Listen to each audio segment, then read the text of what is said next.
Hello, everyone. So I was going to do this live tomorrow, but I think I finished today's session a little early. And I figure I should do it today because what I noticed is that I might take longer than the time that I thought that I was going to take. So I don't expect anyone here today. It is Saturday, almost 4 p.m. And like I said, I was not going to do this today. I was going to do this live tomorrow.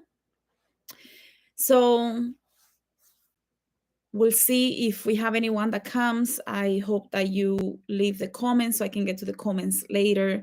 I'm going to try to include valuable information here for those that truly want to understand the astral and the mental plane and why those that are medium channelers and that are opening their spiritual abilities, activating their abilities, why they need to pay attention to this. So this is a live, this is a workshop that, hi Darlene, is that you definitely want to maybe see more than once you go through your different activations, once you're going through your different learnings, teachings, dreams. I hope that today we truly get to work and discuss things that are going to be next level. I know, this is going to be a lot of information that maybe you have or haven't heard before, depending on your level of going through the astral and the mental plane, especially those that are dealing with the Akashic records. You might have some experience with the mental plane and maybe even the astral plane. So we're going to try to get through those teachings today. And let me just put this here so I can see how bad I look. All right. So in the occult, the astral plane is one of those planes of existence where we are always tapped into, especially those that are mediums. In any spiritual, any occult practice, you will see that these people tend to truly be very gifted at going through the astral planes. They are masters, almost like they're so good they can go to the astral plane like this.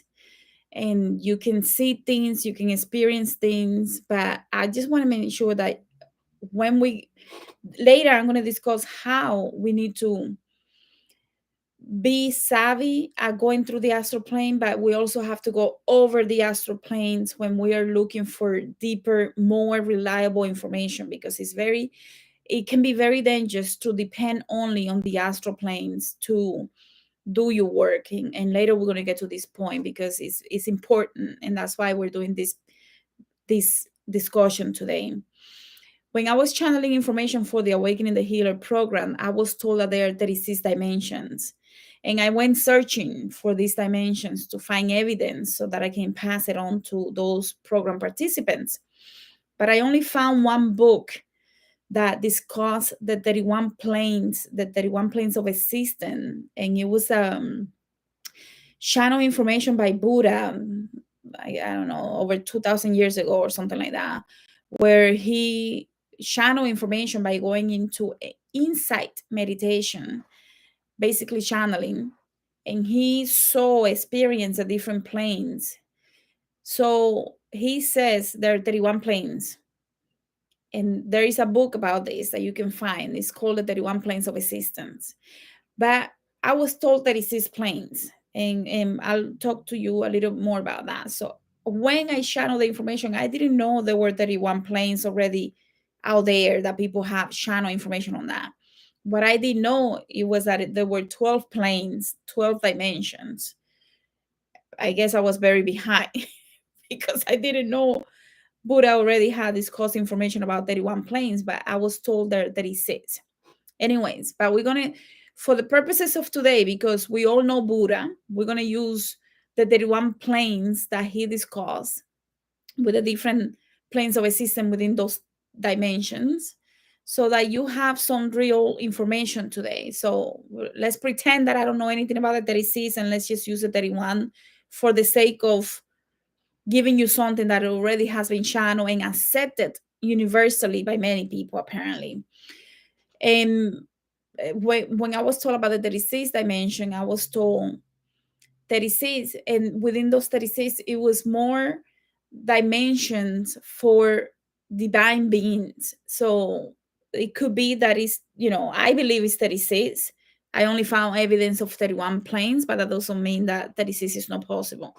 Anyways, the astral plane is one of the most basic um, planes within our existence. We all know about the astral planes because it's right there in the spirit dimension where we transition and we experience these ghosts and things like that.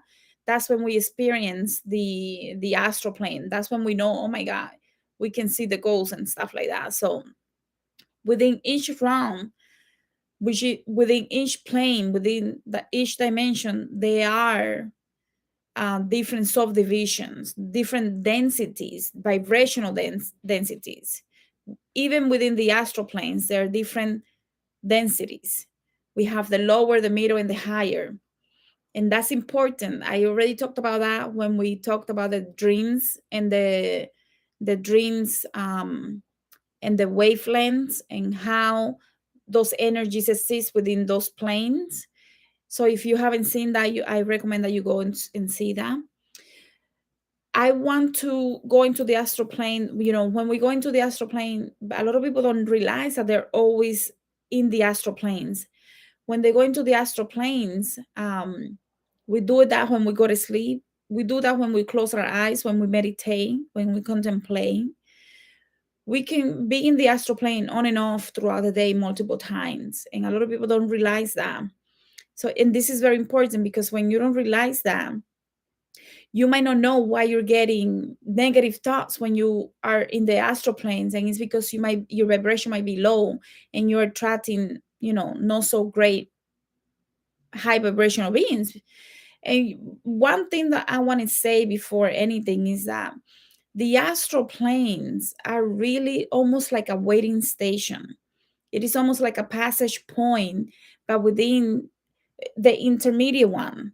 But within the astral planes, there are different densities, and we know that the astral planes hold different energy beings, from very negative ones to ones that are just going through the transition point to go to the higher planes.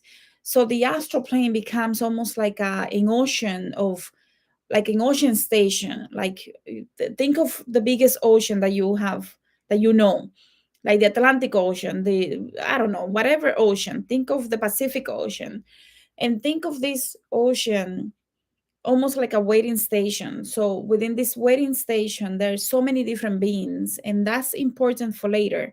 I want you to keep that in mind as we go through this, because a lot of people don't realize this waiting station in the astral plane, anything is possible there. It's almost like the United States. We have beings from every part of the planet. Well, in the astral planes, we have beings that are very low vibrational and very high vibrational. They come halfway to meet you so that they can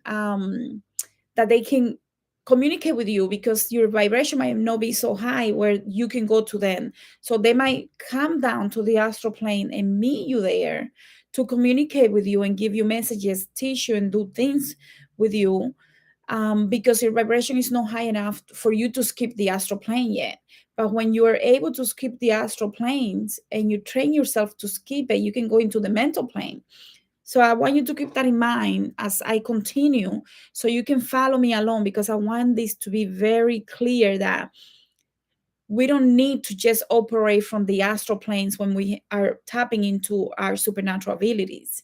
And this is very important because in the astral planes, there is a lot of disturbance. The first times when I was being shown from a different perspective, the astral planes, I was seeing a lot of disturbance, and it was like an ocean of disturbance, like and I was seeing people nightmares, people dreams, disembodied energies, and everything in between. It was like always this chaotic situation, disturbance going on within the astral planes. And I was being taught how to completely skip it so that I didn't have to operate from this plane of existence, because it can be very disturbing. It can be very disturbing. You can find a lot of people's nightmares, a lot of people dreams. Some people's dreams are not your type of dreams. They can be your nightmares. So you see a lot of these energies that are just, it's almost like an ocean of disturbance. When you think of the astral plane, there is very hard um, to find a lot of peace and teachings unless you really master how to navigate through the astral plane. So I want to make sure that this is clear so that you can truly feel the energy when you're talking, when you're in the astral plane. A lot of people feel a little unease. They feel like, wow, something is not 100% right here. So but at the same time, it can be if you're in the higher planes within the astral plane. There are different densities. If you're in the higher density, you're going to feel a little more stable than if you're in the lower densities, where there is so much disturbance that it really makes you unease, and you just want to run away from it. When we go to the astral plane, like I said, we go there every day. When we sleep, we go to the astral planes, especially if you're not tapping in spiritually to the next level, to the higher planes. A lot of people that are very asleep and they have no connection to any type of spirituality, they normally end up in the astral plane. They don't go to the higher planes. And um, even when we meditate, when we contemplate, when we're in nature walking and we are peaceful, we could be connecting to the astral planes or the higher planes. In and out throughout the day, we do this naturally. And this is why important, because what we do as an occult priestess is that we are training ourselves to be at a state of mind where we can go through different planes. Even with my eye opens, I can be in a higher plane and do it naturally. It doesn't have to be complicated. I don't have to go into a huge ceremony to do this. It can be naturally, so that you bring a frequency to whatever you're doing, and that becomes your medicine. That, everybody has a medicine. So when you tap into that frequency of what is your medicine, you move in a different way, you speak in a different way, and you're going through activations in a very different way. So anyways, I just wanted to make sure that that's clear. When we pray, when we contemplate, when we sleep, when we meditate, even when we exercise, we can be in the astral or the higher planes. Those people that are very, you could be doing yoga and you could be in the astral planes. And a lot of people have these masterful conversations in the astral planes where they're meeting spirits that are meeting them halfway. And they're having these aha moments when they're doing yoga or exercising or in the shower or walking, because they're walking, their body's conscious, but their mind is somewhere else communicating with other entities. So anytime throughout the day, anyone can be in the different planes, specifically the astral plane or the higher planes, depending on your level of consciousness. The astral plane is a level beyond the physical. It's the realm of dreams, spirits, and psychic phenomena. The substance is almost like a vehicle that takes you from the material to the immaterial. That connection to the unknown, right? Like I said, within the astral plane, there are so many different densities that we can experience in vibration. So we have the lower, the middle, and the higher planes within the astral planes. And those planes, basically, I'm talking about vibration, frequencies, densities, so that within those densities, you find different entities, different energy beings that exist within those densities. Once people transition and they die, they leave the physical body behind, but their spirit goes into the astral plane. And we talked about this in the last live. I think we addressed this a couple of times last week. And when they transition, one of the things that I want to clarify is that people don't understand that the challenges that they have here in this 3D reality transitions with you, because your spirit is still with you, And everything that we do here, this is a body, this is a physical body, but the spirit and the soul that we have is what makes us move, makes us have feeling, thoughts, emotions, doubts, fears, and goals, things that we like, don't like, and especially those people that haven't have a very spiritual um, life, or that have obsessions. When they transition, it gets very hard for them to leave those things behind because they're very attached to the physical plane. When they become attached to the physical plane, what happens is that they don't want to go to the higher planes because they don't know there is a higher plane. They're so attached to the physical, and that's when they become ghosts, disembodied energies.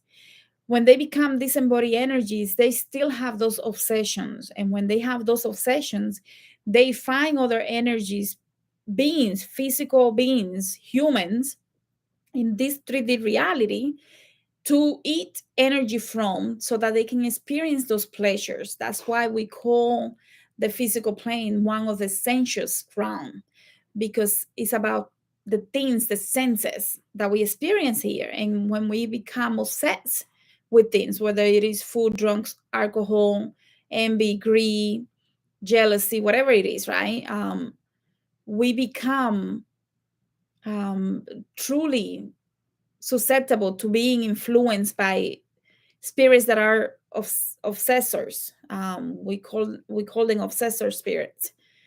When we go through those things, we are opening ourselves. When we become attached to whether it is alcohol, drugs, sex, or anything like that, it could be even spirituality can be a problem, because if you become attached, the attachment, the obsession to that attachment can be a problem. But when you go through a certain level of enlightenment, is everything is okay. So you don't become attached to nothing. But for example, a lot of people that are very I don't want to pick on any religion, but those people that are very religious, religion is different than spirituality. I just want to make that clear. Those people tend to have an obsession with some things where they don't see other people as equal because they think that religion is the best, right? Well, those people are also prone to being attacked by energies that are in the astral plane, that are disembodied, that having obsession with that type of religion. So you become easily a target. And the reason why this is important is because people think it's just sex, drugs, and alcohol, but they don't see the other side of the coin. It could be your thoughts. You could be obsessed to a specific thought, or a specific fear, or a specific pleasure. And those pleasures bring um, energies from the fourth, let's call them the astral planes, so that way you don't get confused, from the astral planes, that are obsessing over the same things, and therefore they come and become part of you, so that they can experience those pleasures, those senses, through you as an energy being. I hope that makes sense. So once people die, people don't just go through to the higher planes. They just don't go back and unite with God immediately. They have to go through that purification process that we talked about before. But if they don't, they stay stuck in the astral plane, in the intermediate realm, and they don't know where to go. And that's when they become, especially if they have that negative things here, they become very obsessive. So, and the reason why this is important is because those people that are opening up to their spiritual abilities cannot believe everything they experience in the astral plane unless you know how to discern energy. A lot of people are tapping into the astral plane and being tricked by entities, and they don't realize that those entities are not they don't those entities don't want your highest good. Those entities are looking to feed from energy, and you are a source of energy. So that is crucial. You have to learn to discern energy. Now the thing is that human beings cannot teach you. You cannot have a master to discern energy like you think. Like, it's not like you go to school in this physical reality and you learn. It is a gift by the creator. So in order for you to naturally tap into that gift, everybody has a gift. You can activate the gift, but you have to do it intentionally, and you have to go through the process. And we're going to talk about that process in a little bit.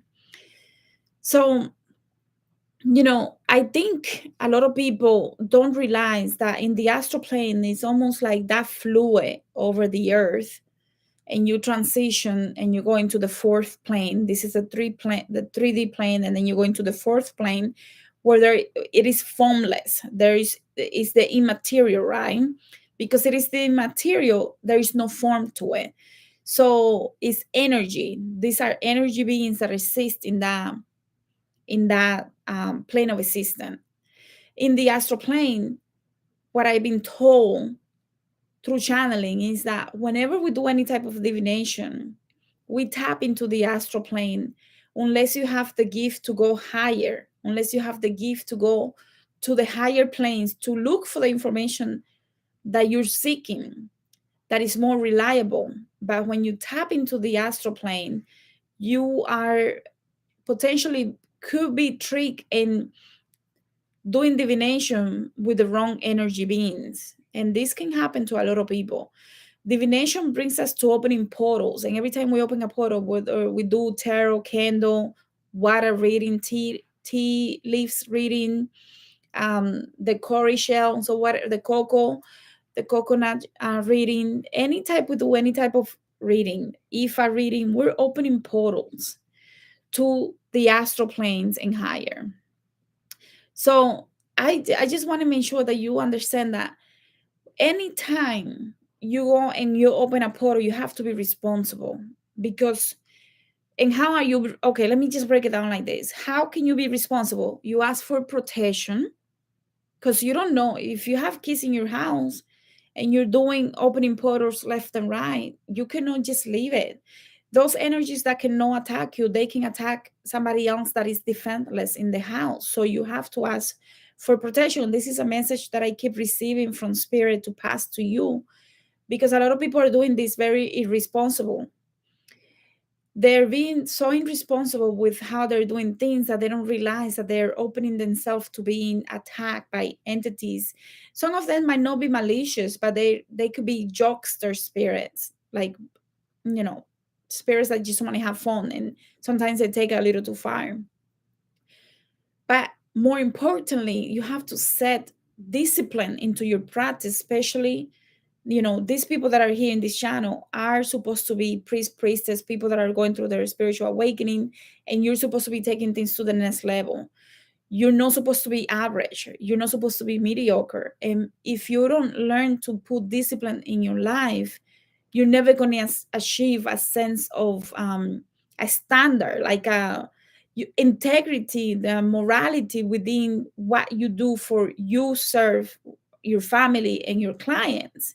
So when I talk to you and I address you, I assume that you're not just someone that is checking this out for no reason to waste time, because my intention with this channel is to bring people that are going through their spiritual awakening and that are tapping to next level type of information where they have to be very responsible. This is not the channel for everybody, and I don't want it to be for everybody, because this is supposed to be for serious people that are ready to take things to the next level. So because of that, I do have to be very clear about you asking for protection from your spirit team, that has the highest intention in mind for you, for the spirit that can protect you, your guardian angel, and your spirit team that can protect you and have the highest intention in mind for you. You don't ask for spirits that you don't know, and you don't call them by name if you don't know them. You ask for your spirit team, whoever that is, if you don't know, that has the highest good in mind for you, so that you are protected whenever you're doing any type of divination, because you're going to the astral plane, and in the astral plane you can find anything. And I just want to say, if you're here and you have to go, please leave a comment and a question, and I'll get to that at the end. So I have so much information that I want to share that I don't want to forget something by getting distracted and looking at the comments. I hope you understand what I'm saying. So anyways, whether it is an altar that you have, whether you're doing meditation, even doing yoga, even doing going to sleep, you got to be asking for that protection so that when you go into the astral plane, you're not bothered by things and you can get to work immediately by tapping into your spirit team. You want to avoid the nonsense, you want to avoid the disturbance in the astral plane by immediately asking for protection before you do what you do, whether it is um, you're sitting in front of your altar, whether it is meditation, contemplation, right? Intentionally, whether you're going to sleep or you're going into a trance purposely, you ask for protection from your spirit team and you ask them to come and be with you so that you're properly guided, so that you can navigate through it. Now, I believe that we can skip completely, like as soon as you close your eyes, you're in the astral plane. Let me put it this way. You meditate, as soon as you close your eyes, you could be in the astral plane. I talked about this before, so I'm going to, assume that you already know this. Now, I believe we can skip the astral plane by going into the mental plane, and that is where the Akashic field resides. The Akashic fields are above the 4D, it's above the astral plane. So we have the 3D plane, we have the fourth plane, and we have the mental plane. You can go, anybody can go into the Akashic field. Anybody can go into the Akashic field if you train yourself to do it properly, because otherwise you can end up in the astral planes and you can make, you might be tapping into information that is not for you, but you think it's for you. And now blah, blah, blah, because you don't know how to do it. So you have to have discipline by meditating, training your mind to focus so that when you go into the Akashi, you can skip the astral plane and get to work in the Akashi field. Now, I think everybody knows what the Akashi fields, the Akashi records are, right? Like everybody knows the Akashi records are governed, are ruled or maintained. Let me operated by the Arcturians. They manage. They are responsible. Okay, that's the word that I was looking for. They're responsible for the Akashi records. The Arcturians are responsible for the Akashi records.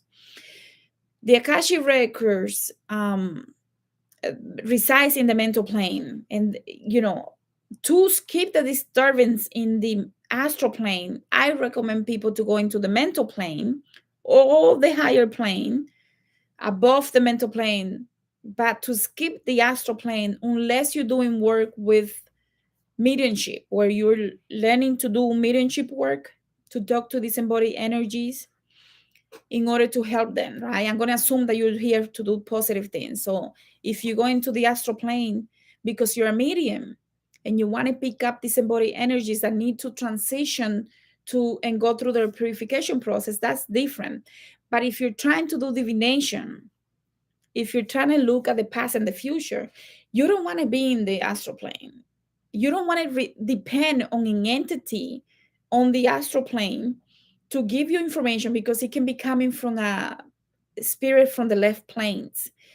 If you don't know what those are, go back to the live that I did a couple of weeks ago so that you can understand what I'm talking about. Because those energies, a lot of people, like I know in a lot of Afro Caribbean practices, people do divination with the spirits, right? And those, hopefully those people know what they're doing, in the point that they're working with energies that are already going through their purification, and that they are going to provide information that is reliable. But if you don't know that person is doing that, you could be receiving information from an entity through them that is on the left plane. So you gotta be really good at discerning energies, what I'm trying to say, because otherwise you could be tricked by an entity. So when you go into the Akashic field, you go through the astral plane and you skip it and you go a step above that and you end up in the mental plane where the Akashic records are. Okay, so in the Akashic records, because you ask for protection and you get to the mental plane, you don't deal with disembodied energies like we deal with in the astral plane, right?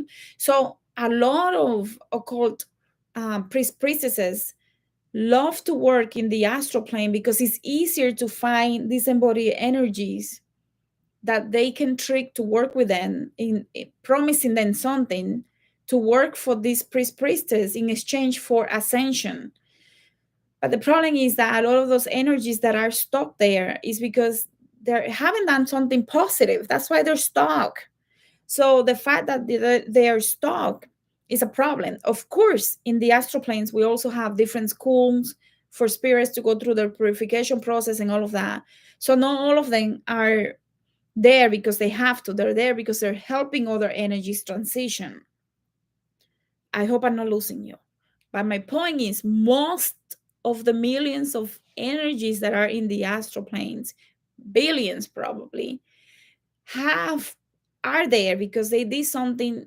Maybe they were alcoholics, maybe they were drug addicts, that maybe they were into prostitution and maybe doing things with kids and who knows what, right? We don't know. We know that it wasn't positive because they couldn't move on to the higher planes. So the fact that they're there is a warning. And when you go and you work with some of these energies, you could be dealing with something that, if you don't know how to read, you could be tricked easily, because these energies follow us around. They're everywhere. We can see them sometimes with our own eyes. We don't need the third eye. Sometimes we can just see them with a regular eye. And when that is happening, they're following you. They know, like if you're in a cult practice, sometimes those people will send different disembodied energies to follow someone. Let's say I don't know, let's say you do something crazy, like you book a reading and this person is supposed to do work for you and stuff like that, and you're going to pay whatever. They might send someone to follow you around just so they know what's going on with you, and now they're telling you, you did this, you did that. And yeah, because you have something following you around. Like a lot of people that go into buying disembodied energies, muertos, right? That's I'm talking about that. Like, and I don't even want to. That's why I'm having some hesitation, because I don't even want to go that dark. I don't want to even address it, but I'll have to say it because I want people to be open to the idea that when you're dealing with someone that is working mostly in the astral plane, it can be very tricky to know if you're safe working with this person or no, or working with these entities or no. You know, and even if you think about it, like let's go back a second. The Akashic field, even though it was many different scriptures, ancient scriptures, it wasn't into the 1880s when a couple of books came out and people started to paying attention to what is the Akashic field? What is the Akashic field? People didn't pay 2 cents to it, and they started paying attention to it, and it became the thing to do. A lot of mediums started tapping into the Akashic field. They were doing that before. They just didn't know that we call it that, for example. But a lot of mediums that are tapping into the astral plane might be, depending on the level of consciousness, might be confusing you, or you, if you don't have a very expanded consciousness and you're doing divination, you could be confusing people. So you have to understand what is it that you're seeing, what entities you're talking to, in order for you to discern if it is something that you can rely or not to communicate to your clients, right?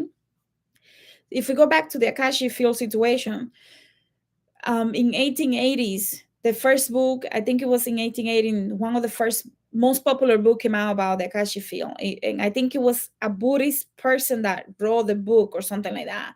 And it was channel information that they receive.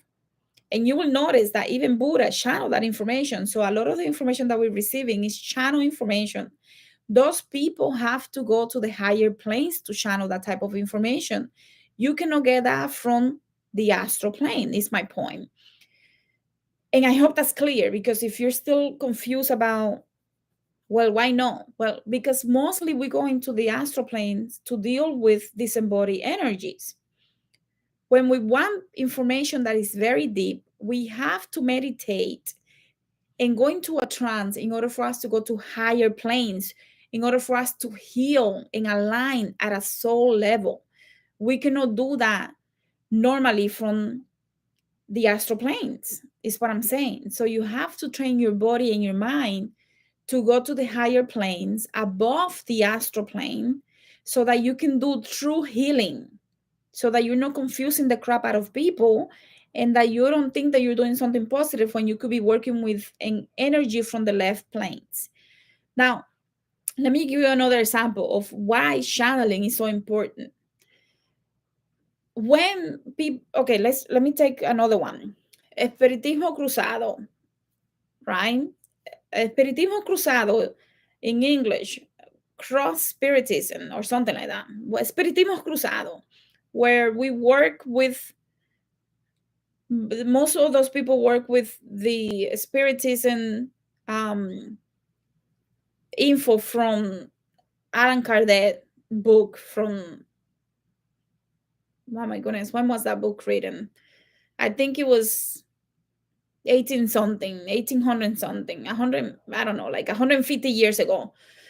And they combine that with part of Santeria, or part of what you might call Afro-Caribbean practices, right? That's just been around for less than 150 years. Spiritismo cruzado is a new thing, if you want to think about it, just like the Akashi records, where people think, oh, it's always been, yes, it's always been there, right? The Akashi records have always been there. But the idea of what it was is recent to a lot of people. It's common now, but it wasn't before. Well, Espiritismo Cruzado became popular over the last 50 years or so, especially over the last decade or so, more so than before because of the internet and everything, but also because it gives the opportunity to people to practice more than one thing combined, right? So the blend spiritismo comes down from Allan Kardec, which is this, he channel information. Here we go again with the channeling. He channel information. He had to channel and study the information in order for him to put together guidelines of what it meant when this happened, when this happened, when this happened. And then people say, you know what, I think we can use this and combine it with Santeria or Afro-Caribbean practices in order for us to do something new. So the ancestors over the last 150 years created this new technique to do mediumship work, healing work. I'm bringing that up because a lot of people hear these days things and they say that's new. That's not real. That's no. But look, a lot of people doing Spiritismo Cruzado, this blended spiritism, have done healing beyond what most people will even think of to do in this lifetime. And it is a new practice where two things have been combined.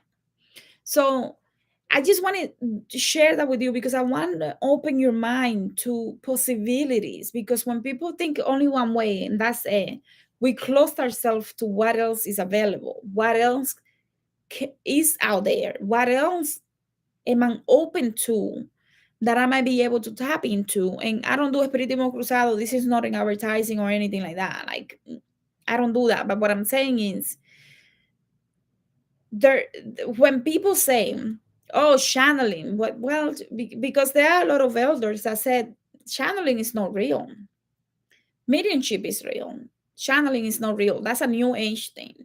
And they're so wrong, because over all these years, thousands and thousands of years, even Buddha, even Jesus, any of the ancient orishas, of the saints, the luans, they all have been channeling information. That's why they were supernatural, because they were channeling the information. They were not in the astral dimension only. They were in the higher planes, and they were communicating with beings that were beyond this reality, whether it was elementals, nature spirits, the dryads, mermaids, different spirits from other constellations, light beings, right? And I'm bringing all of that in because a lot of people believe, even now, that the Akashic records, that's it. Only you can do that to go there and see. But what they don't realize is that you can heal. You can go to the Akashic records and heal. Because when you go to the Akashic record, you are going into a field where you, if you become really good at it, you can manipulate what happens. And that's what we do when we go into quantum healing. It's going to bring me back to quantum healing because I want to give you an example that I can, break down easily for the sake of this conversation. When we're going to the Akashic records or the Akashic fields or the quantum healing, quantum field, we're going to the Akashic records in a way. That's why some people see it from a bird's eye view, right? Where they see things from above, astrally, like they're flowing. Sometimes they see it straight. When somebody tells me I'm seeing it from above, I know either they haven't incorporated into that life or they're experiencing that from the Akashic field, almost like getting a tour. So when they get a tour, they still have the ability to go in it if they want to and experience life, put themselves in that perspective so that they can experience life from that person's point of view, so that they can do healing from that point of view, or they can send energy, mentally energy that affects that person. And this is a secret for a lot of people. When people that are working occult practices have the ability to mentally project themselves or images into other people's mind, they're doing that from the astral or from the mental plane. So from the astral and mental plane, they can send you images.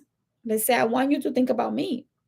I can send you images about me so that you see me and then you're like, oh, I gotta call her. I don't do that, but there are people that do that.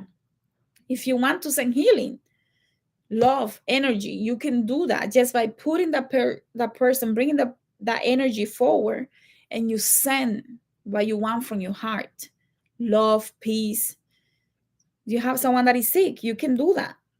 You can send them healing. You meditate and you tap into that field and you send them healing. It might not heal them here if they have to go because that's their contract.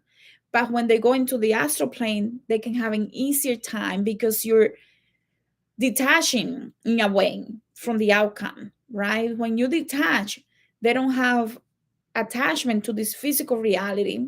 You help them to detach so that they can easily go through their ascension process and purification process, is what I'm saying.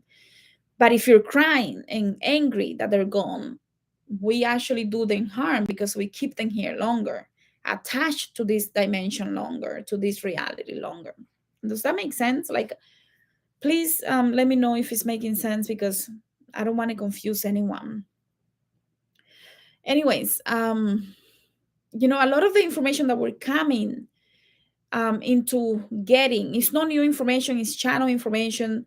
It might be in ancient books, ancient scriptures, but it is becoming more available now because of the internet, right? So it's not that it's new, it's just that I might be tapping into something that you tap into something 10 years ago, but now if I say it, now it might make sense to you because the download that you receive is being activated. And that's what we're doing with this type of conversations, activating and getting the download so that we can activate and get to the next point.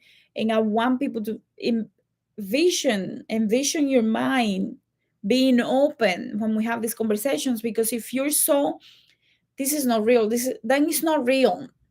If you don't believe in spirit, then they're not real, right? So we have to expand our mind in order for us to truly tap into the supernatural abilities that we all desperately want. We all want these abilities, but one of the things that I have to say to you, you have to be conscious of, we can all have any abilities that we want. But the thing is that for this life here now, you have to ask for the abilities that are best for this life here now, in alignment with your soul's mission now. Because sometimes people want to do things that are not in alignment with their mission here now and activate abilities that are not for the highest good for this timeline, for this life here now. So they create a lot of energetic entanglements. And when they create these entanglements, they're causing more karma and more issues, and everything goes like chaotic. So you have to be okay. What I'm saying is, don't be jealous if someone has perfect ability that you want. That might not be your ability.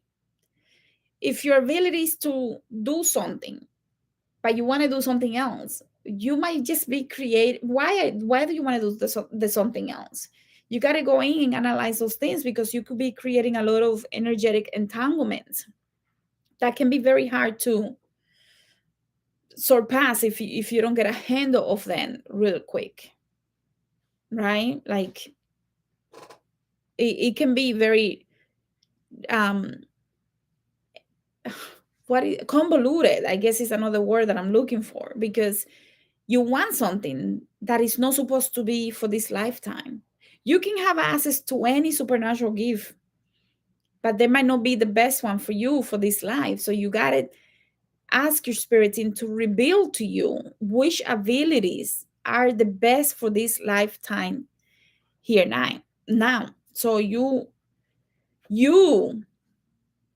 consciously, by meditating and asking, allow them to reveal to you which spiritual gifts are the most in alignment for this mission here now. And before I continue, I'm just going to take a second to go over some of the comments. I know this is a very long and it can be confusing conversation, but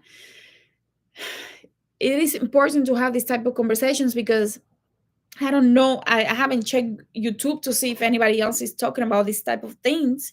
You can let me know in the comments, but it is important for us to have a support group to have this type of conversations, because if we don't, we are alone in our mind, not making sense out of a lot of things that can be easily cleared out within matters of minutes, right? So I think it's important to have those type of conversations, is what I'm saying. So I just want to see. Darlene says you immediately thought of Ashley. I think maybe that was at the beginning when we were talking about the beginning of the astral conversation. Alchemy of life, yes, mentalism. Oh, mine is mine. Oh, thank you.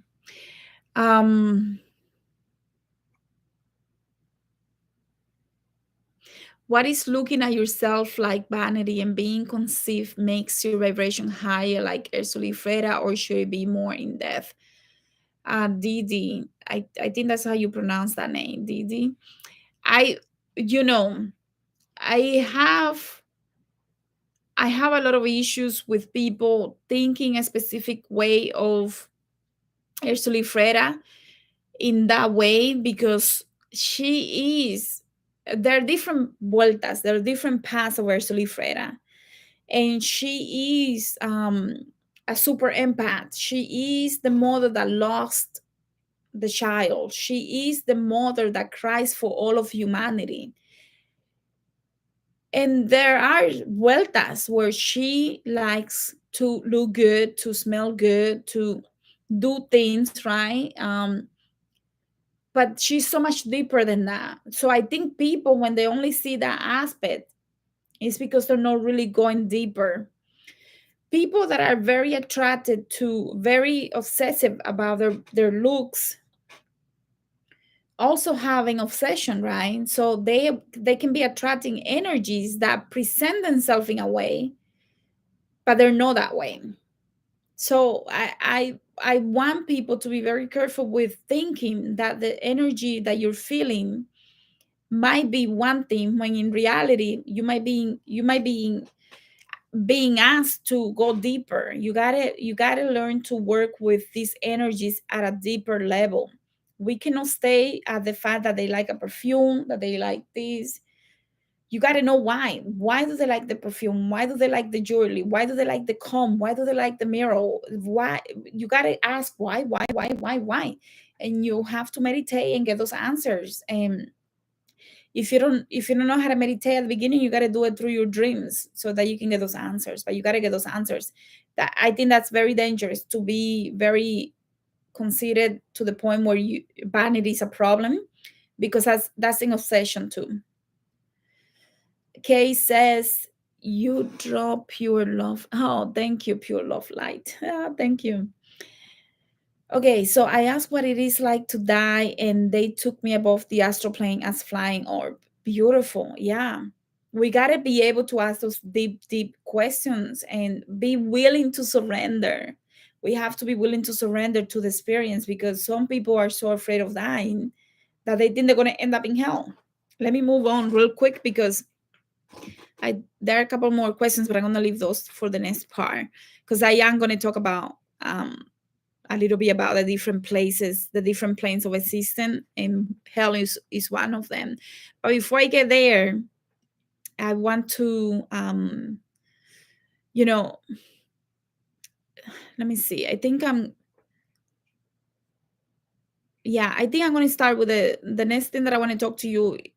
Before I even get to that, is the fact that there is a famous philosopher, scientific philosopher, I think is a term that I'm looking for, Ervin Laszlo, and he is the one. He talks a lot about the Akashic field, and he talks a lot about, and there is a reason why I'm mentioning this, and it's going to make sense in a second, and I'm going to tie it into the occult, because I know that's what you hear.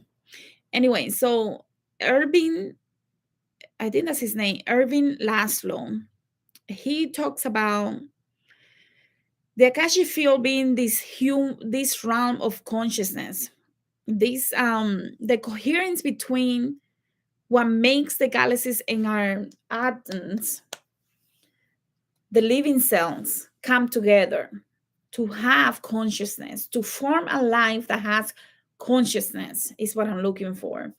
Basically, humans and everything in this creation is a complex system made out of different things that are interacting at the same time and effortlessly bringing it into balance. So the body is somehow the body knows that I'm moving this hand, and this hand affects what I'm thinking, what I'm feeling, and all of that.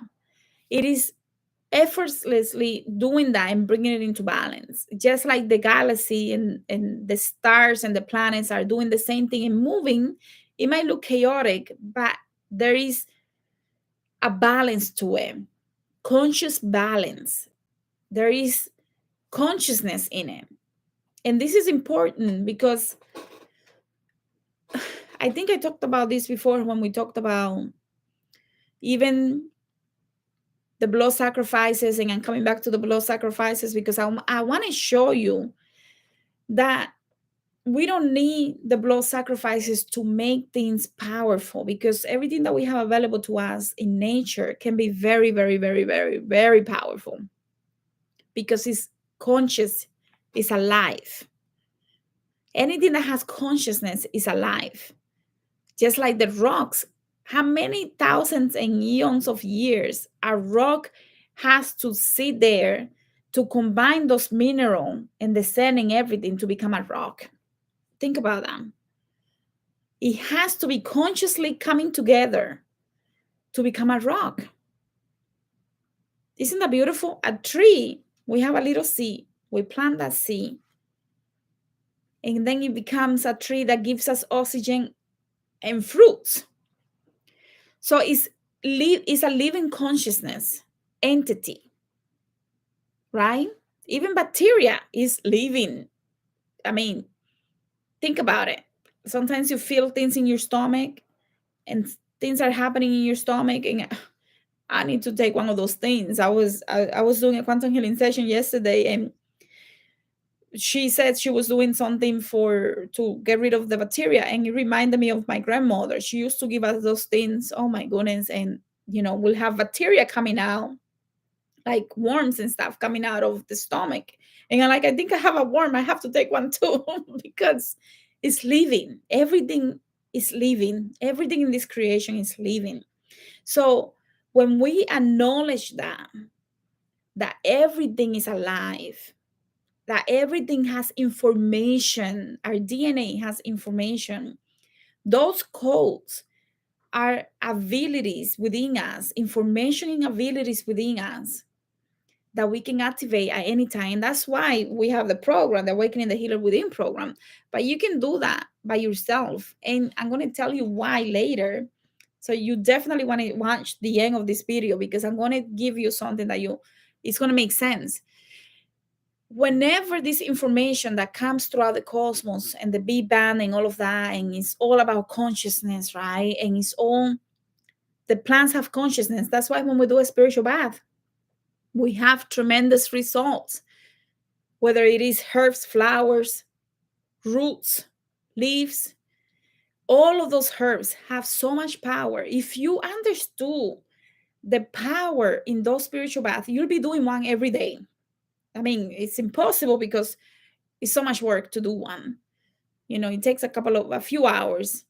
So I do one every 15 to 30 days, worst case scenario every 30 days. But every 15 days is a month for us, especially those that are working with energy, to go through and have a spiritual bath, because there is so much knowledge and wisdom and energy to break things or attract things into our life.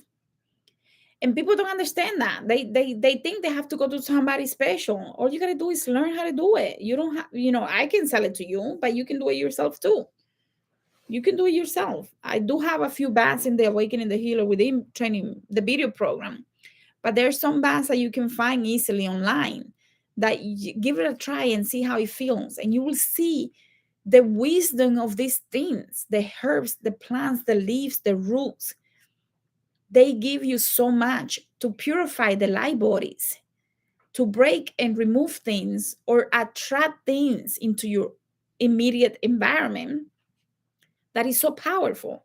So everything is alive, everything has consciousness in this universe. And consciousness is important. And I'm going to tell you why. When we go into the Akashic field, a lot of people don't understand this.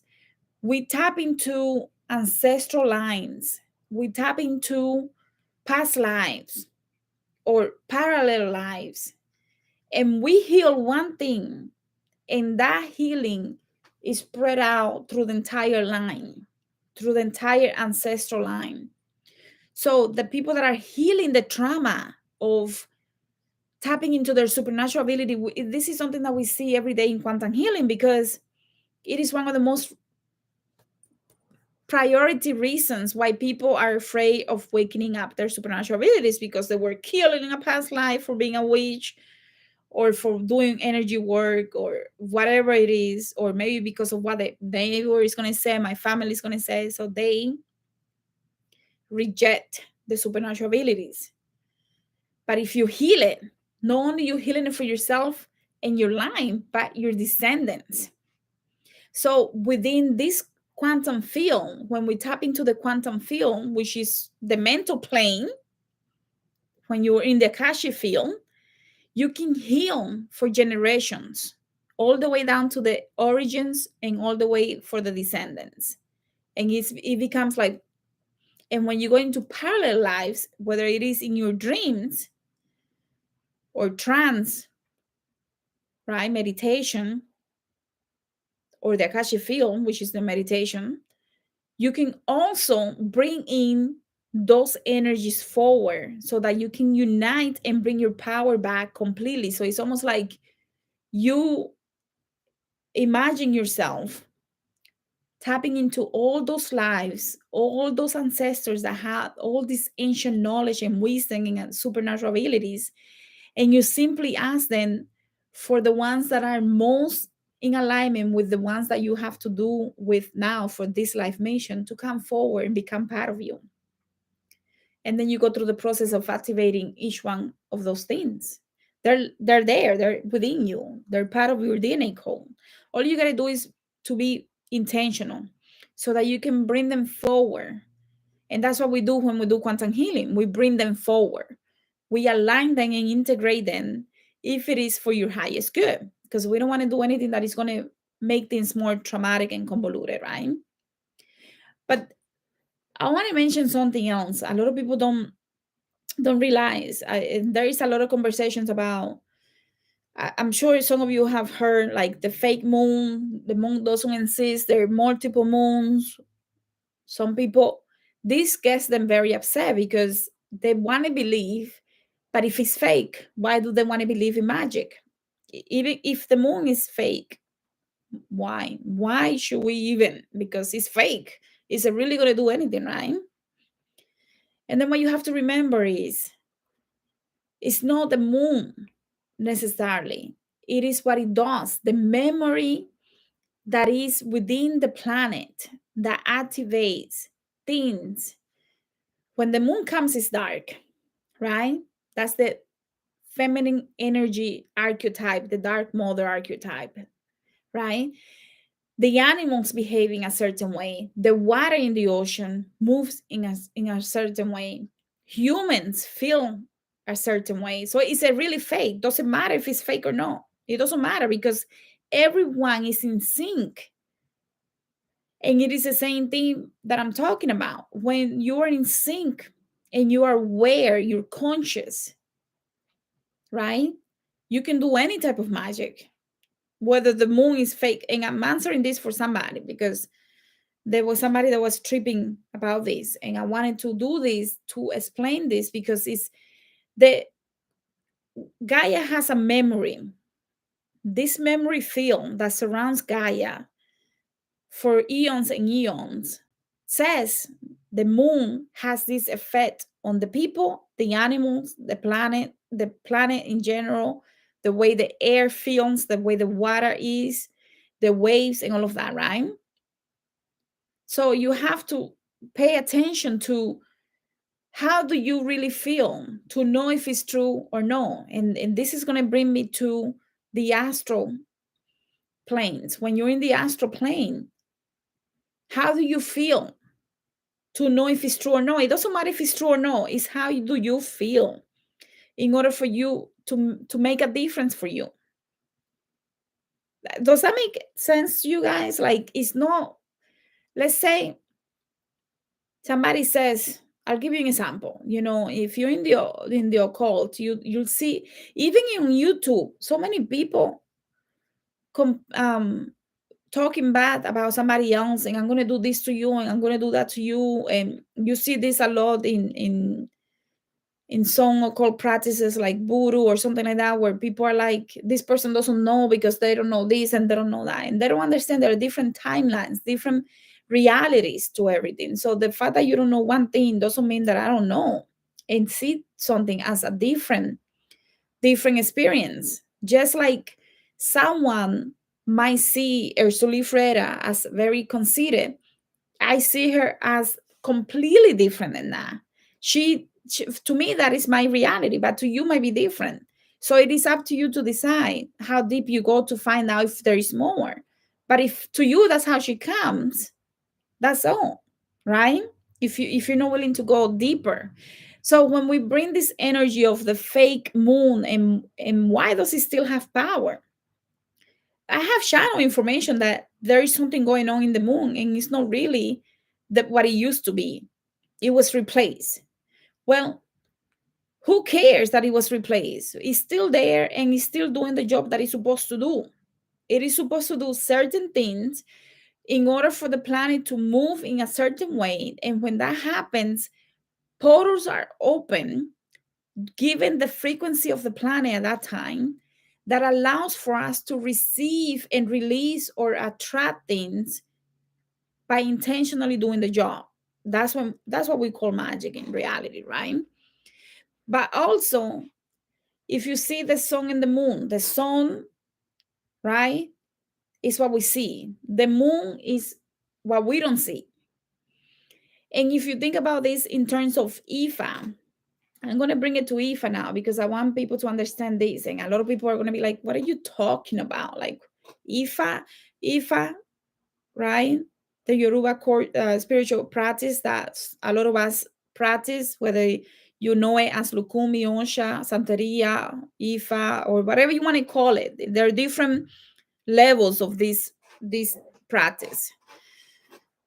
When we receive those signs, those odus, and I'll give you mine for example, so you can understand what I'm saying. The sign that we come in, our zodiac sign, tells, which is the equivalent of the zodiac, except that is 256 different odus, where in the zodiac we only have 12, right? So I think now some people say there might be 13. So but let's say 12 zodiac signs, and in Ifa we have 256 odus. When we get our mano de orula, we receive the ita, that the sign that shows what we came here for, the challenges and the positive things that we can observe under this sign. And it's gonna make sense in a second, so just be patient, please. So when we do this mano de orula, it's a 3-day ceremony. It's called, we get our ita, the life reading, the odu sign that we came to live under for this life here now. But most people don't know that the one sign that we get is one sign, but we also have the opposite sign of that. And we also have different witnesses to that sign, different signs for that are witnesses to that sign. So now we're up to 6 different signs that we can be operating at any time, that tell us what to do in order to advance and ascend the sign. Because one thing that a lot of people don't understand, the sign is what we came here to do, but there are positive and cons, and you can ascend the sign. We are not supposed to stay in the sign, because we're supposed to go above the sign. When we go above the sign, it's almost like the zodiac. We can become all of those signs at the same time, and we can ascend all of them in order for us to go through our spiritual evolution. So at any time in your life, you could be a Taurus, or you could be a Libra, or you could be a Scorpio, or you could be whatever, right? You're supposed to ascend those signs, those periods in your life, in order to get to the next level and continue to evolve. I hope that makes sense. So, for example, my sign is Oyekun Batrupo. Oyekun Batrupo is a very dark sign. It's darkness. Oyekun is the second sign. It's supposed to be the oldest sign, even though there's controversy about that, because some people say Ofun is the last sign and all of that. But Oyekun is the darkness, it's complete darkness. And Batrupo is also another sign that deals with the spirits. So it's a sign that in order for the people that has Oyekun Batrupo to be happy, they have to be very spiritual, and they have to work and live in the spirituality. They're always in the higher planes. They're always dealing with spirits. There is no way around them. Otherwise, your life just sucks all the time. But what people don't know is that every sign has the opposite. So the opposite of Oyekun Batrupo is Obeate, which means that's when I expand.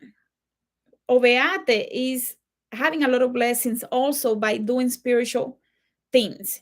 So now I have 3 signs that are telling me you really have to be spiritual here, because otherwise you can prolong it, but you're going to cause a lot of complications, which is what I did with my life. I prolonged it the longest that I could.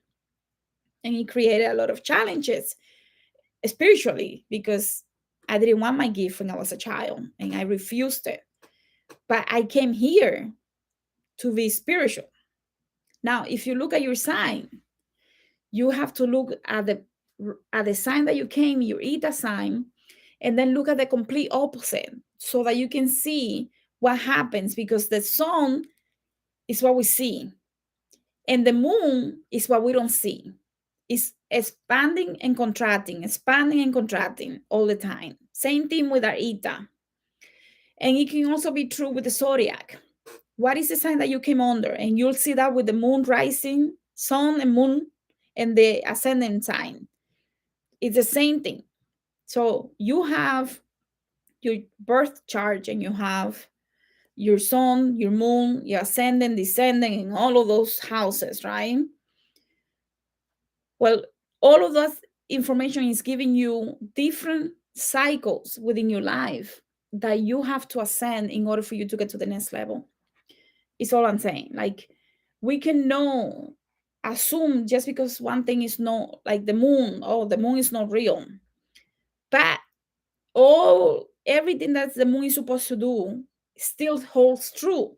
The animals behave in a certain way, the spirits behaving in a certain way, you behaving a certain way, because it's the memory within the planet and within our DNA that it knows how to respond to the fake moon, whether it is real or not. It's responding. Therefore, is real. Does that make sense? Like, I want to make sure that I'm making sense because I don't want to feel like I'm talking to myself. Let me know in the comments, please, because I know it can be a lot. Anyway, so just like the Akashi field holds the records from one cycle to the next, from one density to the next, from one electromagnetism to the next, from one lifetime period to the next, from one planet to the next. That's why when we contemplate, meditate, we can tap into anything that happens within the metaverse, not just this one, but any universe. Because when all of that information that is exists outside of us is also inside of us, we can unlock that information when we meditate. Does that make sense? Like when you meditate, you have access to any wisdom you seek. And that's why I tell people that we need to become channelers. We cannot just become mediums. And I know some people out there are going to say channelers are not real. They're talking to the fairies. Those fairies are not real. Like, who are you to say they're not real? Like, have you seen them? Have you really? Some people say that we are making them up. We're not. Trust me, we're not that creative when it comes to the things that we have. Is that we always wanted out everything, so we're not that creative when it comes to actually seeing things that are completely different. Anyways, my point is they're real. So going back to the 31 planes of existence, 31 planes of existence is the evidence that I was able to find. I channel information that there are 36. I'm not going to get into the difference, but I'm going to go based on the 31 for the sake of being, because it was information channeled by Buddha. And the first thing that they talk about is the dimension of the plane of existence of hell, and how it is a very suffering plane of existence where there is no happiness at all. There is just plain suffering. How do you get there? Is through the actions that you take in whatever existence you are. If you could be in any planet, but if you're not doing what you're supposed to be doing, and you're actually behaving irrationally and dangerously towards yourself and others, you can end up in this plane of existence. They are Hell is one of those of the sensuous realms. The sensuous realms. The sensuous realms are those that are very much dominated by the five senses. The five senses, especially for us in the physical plane, the 3D plane, we tend to be, like we have the five senses, right? We tend to be dominated by hunger, by wanting, by pleasure, by pain, by suffering. It's either positive or negative, but we're right there. And there are other planes of existence that are dominated by the same thing. The lowest one being hell. Then we go into the animal realm. Then we go into the hungry, disembodied energies. We go into the demon plane. And one of the things that Buddha said was that the planes of existence, especially for demons, they said that those demons exist for the pleasure, for the only pleasure of causing harm to each other, but they don't get to the 3D plane. I don't think that's true anymore. I have seen plenty, but it's not, the disembodied energies are more common to see than the real captain chief demons that want to cause a lot of harm. They normally don't get around, like, because they have the little ones, that the little captains that go and do their deeds. You know what I mean? Like, yeah, you're not going to see them everywhere, but they can be in this plane if they want to. According to Buddha, they don't really get out of the plane of their system, which I don't believe. But that's another story for another time. From those different planes of existence, like I said, we have the lowest plane, which is hell, the animal plane, the hungry ghosts disembodied, the demons. Then we have the physical plane, which is this one. And then we have the other planes that are the divine beings, spirit guides and divine beings. And there are some planes that are only gods and goddesses that are formless. They don't have a form. And I don't think a lot of people understand this. Those formless energies, gods, goddesses, they think that they're timeless because they live for thousands of years and they see spirit guides come and go, but they tend to exist for thousands and thousands of years. So they think that they are God. They don't realize that they haven't gone through their enlightenment process, even though they exist in the formless God's realm. And this is a conversation for another day because I can spend a lot of time talking about this because I love those realms. I think there is a lot of information there. But today I wanted to focus on the astral and the mental plane. So I just wanted to give you these for those that are wondering more about what other realms are there. Like I said, the formless and even some of the gods realm, they exist for a lot of years. I had a quantum healing um life where I was one of those energies, and I remember saying when I was being asked how long did you live, and I was like thousands and thousands, and I kept seeing this like spiral, like wow, that's so long. And then I was like, oh my god, maybe that's why I'm here now, because I needed to go. Anyways, my point is, people tend to see great things and not so great things in quantum healing, but to me that was interesting because I didn't expect to see that. And then that's when I started channeling a lot of information for the gods and goddesses that they live so long, they think they're god, and therefore they don't understand that there is this duality, and that's why we have the darker side in order for us to ascend and start again. And it's almost like, oh my god, here we go, we got to start again, and it can be very annoying. So the sensual realm, the ones that are dominated by the senses, are the hell animal, hungry ghosts, demons, and the physical plane. And then we go into the ones that are no dominated by senses per se, but they are pleasurable things. But they're okay. Let me break it down this way: the divine God's realm is beautiful paradise within realms, and there are multiple levels of this creation and delight and beautiful things, vibrant colors. I'm sure some of you have tapped into that when you go into channeling and all of that stuff, or talking to in dreams or something like that, right? Some of them are very rare, some of them are more normal, and some of them are formless. So there is no form, you just feel that you're there. Sometimes when we go into quantum healing and we're like, oh my god, it's so beautiful, it's peaceful, it's just white and it's clean and like just bright, we could be in one of those realms where we are tapping into in a higher realm in order for us to go and stabilize the body before we really get to see different past lives or different parallel lives. Hope that makes sense. Anyway, so I think I wanted to share all of this because a lot of people, and I wanted to share everything that I could about the astral plane and the mental plane and the higher planes to give you this, and this is key.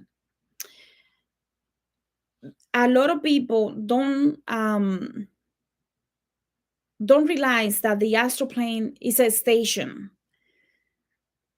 You go, and we talked about this at the beginning, but I hope that now that we spend some time talking about it, that you can see why truly it is like a station. Like, we spend a good amount of time talking about how this place exists, and different beings from different planes come, and this is where you go when you're starting your training, when you are learning to go through the spirit dimension, when you are maybe transitioning soul, helping to transition souls, when you are meditating but you don't know where you're going and you get stuck in the astral planes, when you're sleeping, you are in the astral planes most of the time. And this is almost like a station where anyone can come, any being can come and communicate with humans from this, or the left plane entities or the right planes entities that are going through the purification process, and they come and pick them up. And there's spirit guides that are there for the purpose of helping those energies to transition to the higher planes. But we as humans go there when we need to learn things, when we need to learn to deal with spirits, when we need to learn to communicate with them, whether they're left of the or from the right planes, when we are learning to see energies, shadows, demons, spirits, eguns, right, ancestors, muertos. We go into the astral plane become almost like a training ground. The thing is that you, like I said, you definitely have to ask for protection so you don't get attacked by the left plane's entities, because otherwise they just have a buffet with you and they can tag you and come to you again and again until you become obsessive and you don't know why you're becoming obsessive. So it's very important to ask for protection and that you learn to discern. So how do you learn to discern? I think we talked about this before in other discussions, but I want to mention that again for those that are wondering. Discernment is key, but how do you learn to discern? The simplest way that you can learn to discern energy. Energy is a gift by the creator. Anyone can have this gift, but you have to utilize it by going first with yourself. When somebody triggers you, when somebody makes you sad, when somebody makes you happy, any emotion, you got to go and navigate, especially the negative ones, because the good emotions, if you have good vibration, those energies from the left planes cannot mess with you, so you don't even have to worry about them. But if you have negative emotions, the energies from the left planes can easily attack you and tag you and eat from you and cause harm, mental and physical harm, emotional harm, even spiritual harm, and entangle your energy. So you have to learn to discern your energy. If you're going through the dark night, or if you're going through hard times, or if you're opening up your heart chakra, you definitely need to learn to go in and analyze your triggers. What is triggering you? When somebody makes you upset, it's not about them. Forget about the other person. The other person is just there to teach you the lesson. Now you got to go in. Why did I get upset? What is it really why is this coming up? Why do I feel this way when this happened? When somebody looks at me funny, when somebody looks at me that way, when somebody says no to me, if somebody uses me, they only call me when they need something. They only call me because they need this. They only call me or they when they need me to babysit or whatever it is. Gotta go in and follow the feeling until you get to the root of it. When you go through the root of it, you're beginning to learn your discernment. You got to learn your emotions to gain clarity immediately so that you can discern your own emotions, your own thoughts, your own feelings. Once you have mastered yourself, you will see that you're also learning to pay attention to other people and other animals, even other trees. Because you have to go through that discernment in order for you to truly understand how to discern spirit energy so that you can truly navigate through the astral plane safely. If you're into the occult, you will see that sometimes we use different things when we go into a trance, whether we put cascarilla, eggshell, the powder one that we put everywhere. We might put certain things on our face, glasses with one hole open, with one lens gone, so that we can appear to be in that realm. There are different ways that we do this. And we do it so that we can become and look like we're in the astral plane so we don't get tagged by anything. I hope that makes sense. But if you don't know how to do some of these things and you're going through the astral plane without the proper training, you can truly cause a lot of issues for yourself. So you have to train yourself first by clearing your heart, because the most number one proof way to do this is by clearing your heart of the egos, the traumas, the anger, the pain, the negative emotions, so that you're completely shining bright, so that those things cannot come near you. That is the number one way to do this, the most powerful way.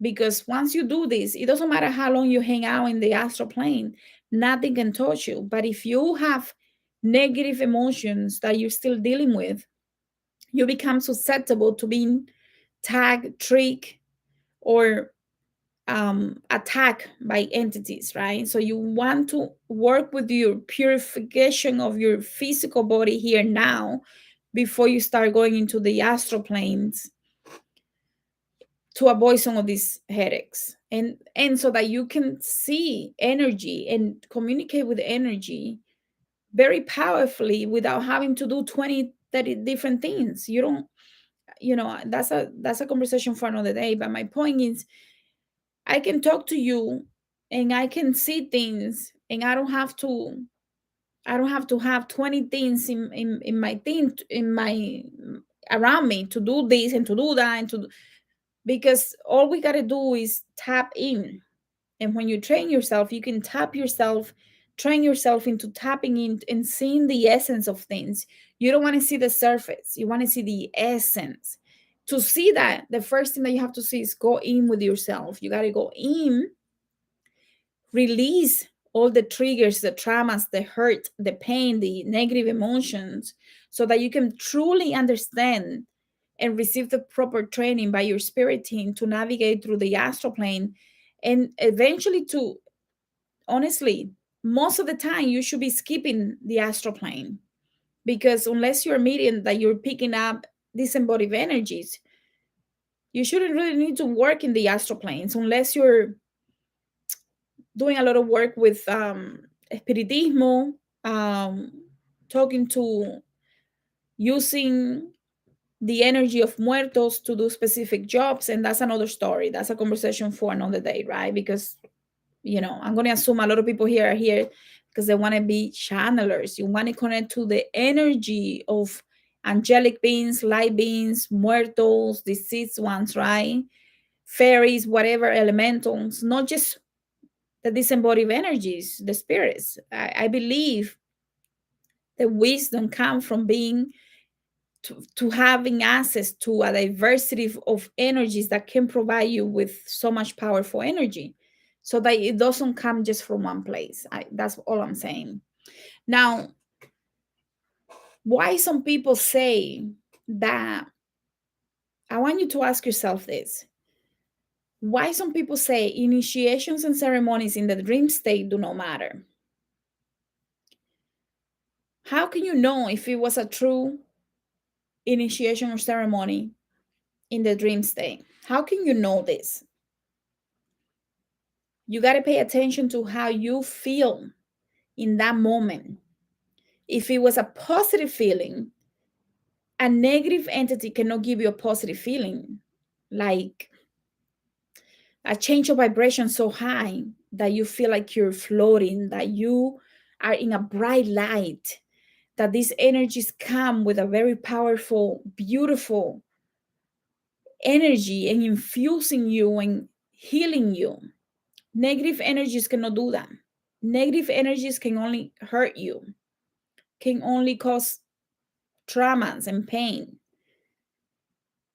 If a negative energy touches you, you feel completely off. You feel like something is very wrong. If they're trickster spirit, where they might be playing for both sides, you got to ask yourself, what else is happening in this dream when this initiation and activation is happening, so that you can see. For example, let me give you an example. I had a dream a while ago, and I never forgot that dream because it was one of the most beautiful, powerful dreams that I have ever experienced. And it was so much bright.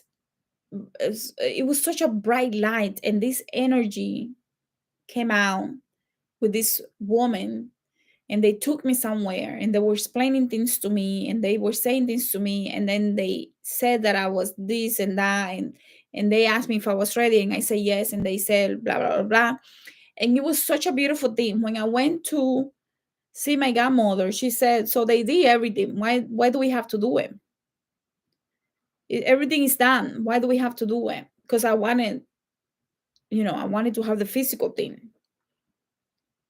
But even the energies that she works with told her everything is done. Everything is done. So you got to pay attention to your dreams in order for you to truly understand if the initiation and ceremonies that you're experiencing in your dream state are high vibrational experiences. Because if they're high vibrational experiences, a negative entities cannot give you high vibration because they operate at a very low vibration where they make you feel unease. Naturally, we are attuned to knowing, reading energy. So when you're feeling unease, you know that you're feeling unease. You know when you're having a nightmare, right? It is the same thing. If you're feeling this unease, you know something is wrong. But if you're feeling like, oh my goodness, wow, you know something truly beautiful happened, and that you don't have to go and spend $10,000, $20,000 to get it done because it's already done.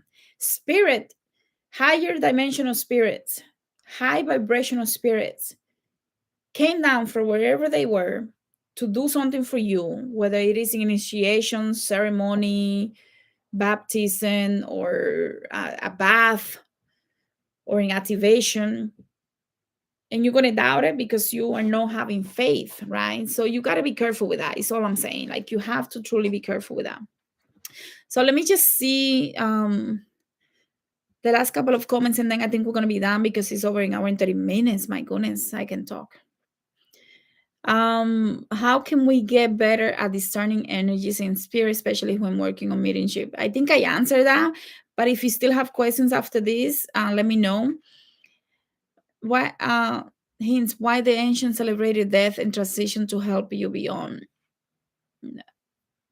Okay, yeah, I'm not sure that I understood that, but okay. So discerning energy, I just touched base on that, and it's not that it's something wrong being in the astral plane to help and do mediumship to communicate with dead ones. But a lot of those energies that come down from the higher planes to the astral plane to communicate with you, in order for you to do mediumship, a lot of those people were channeling energies. All the ancient ones were not doing mediumship, they were channeling energy.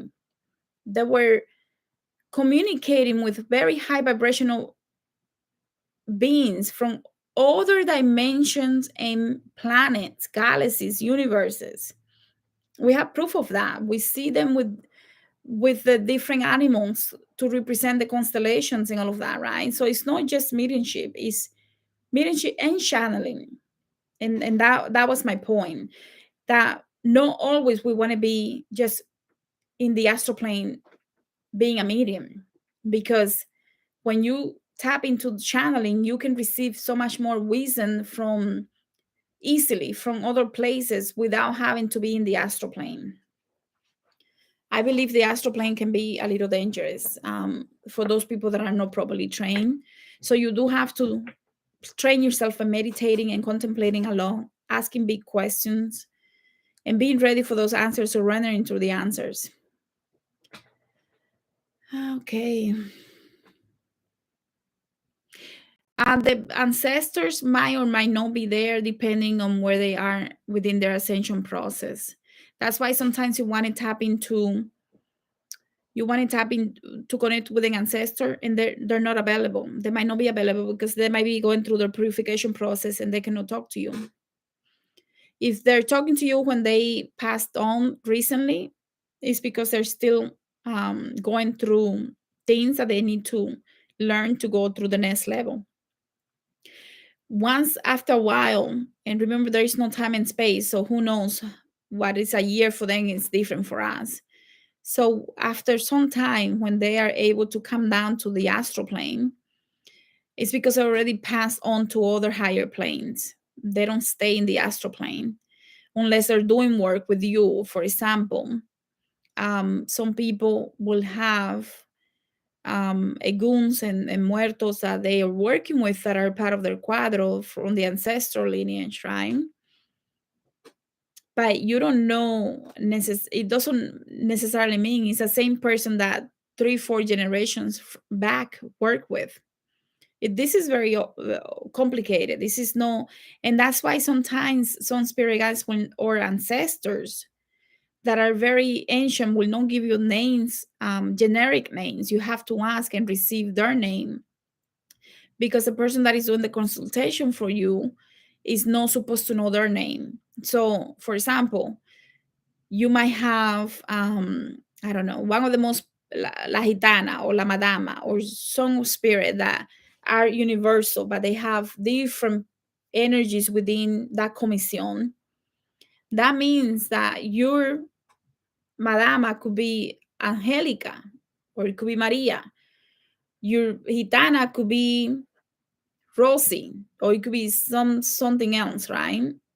It is the same energy in the same commission, but it's not the same energy that might work with me that works with you. I hope that makes sense. So just like we have those type of situations, also with the ancestors, we have those type of situations. Most people will work with the ancestor, and I know my ancestor, right? But the ones that I don't know, I have to ask for them to reveal themselves and give me their name, and they will give me the day and even the date of birth and everything, so I know who I'm working with. But if you don't know, or you cannot receive that information because you're not training yourself to receive that, then you you know you might have to name them until they give you their name, I guess is what I'm trying to tell. But what was the question? I think I forgot the question. If I go to the astral plane, will I be greeted by ancestor and people I know? Yeah, I guess I answered that. Not necessarily. When we go, you go to the astral plane daily. When we go to sleep, when we dream, right? When we meditate, when you go into trance, a lot of people go to the astral plane. They don't go to the higher planes. Depending on your level of training and natural abilities and gifts that you are activating. Um, I don't know about that. The Bible, I don't read the Bible normally like normal people do. I go there with specific questions, and I focus on the ancient creatures that were not in the Bible, because the Bible has been so edited. So I'm not sure if they were called the women of wisdom. Probably true. We got to remember, the female archetype were the ones that hold the wisdom. There, even in the astral plane, you will see that a lot of more women are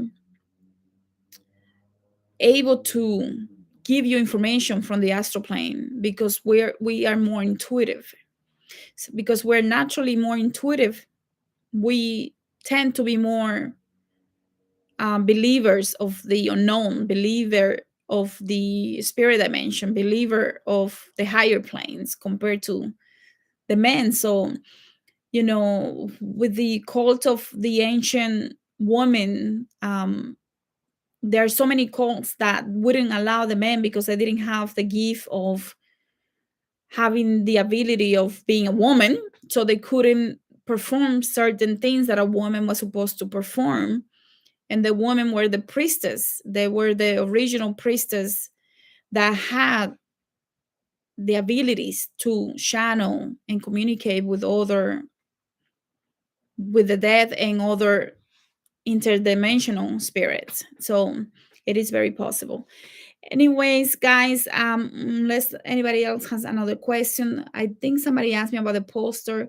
Some of these posters, I found them on Etsy, and some of them I designed myself. Thank you so much for being here today. I know it's Saturday and I was supposed to do this tomorrow, but I realized, wow, this is going to take me a few hours, and it's almost 2 hours. So that's why I wanted to do this today, because my quantum healing session today, we finished a little earlier, and tomorrow I have another one, and I don't know, I want to make sure that I did this all in once, and I hope you got something out of it. it's not easy to talk about the astral plane and give you um, a lot of information without feeling like I'm, you know, losing some of you. So I wanted to make sure that I broke it down the best way that I could so that you can get the most out of this and understand that one of the main things too that I wanted to help you understand is that with our level, we have to be able to open our level of consciousness. I see often people that are so close-minded and they want to be priests and priestesses. And I'm like, oh God, we are in for big ride because this is going to be a lot of work. To help someone to expand their mind, they have to be willing and open. I see priests and priestesses that they don't believe in the spirit dimension. They don't believe. So how they're going to be priests and priestesses? I don't know. You know, you got to believe. If you don't believe, you cannot see. If you don't lose your fear, your doubts, you cannot advance as a medium, as a channeler, as a priest and priestess. To have true secrets, mystery, to go to mystery schools, you have to go through a level of um, expanding your mind to the point where you are accepted and welcome, and that you can actually capture the information. And it starts with you believing. You have to believe because otherwise you're just wasting time. Yeah. So thank you so much. I'm so happy that you were here with me today. Yay. I'll see you guys soon. Thank you.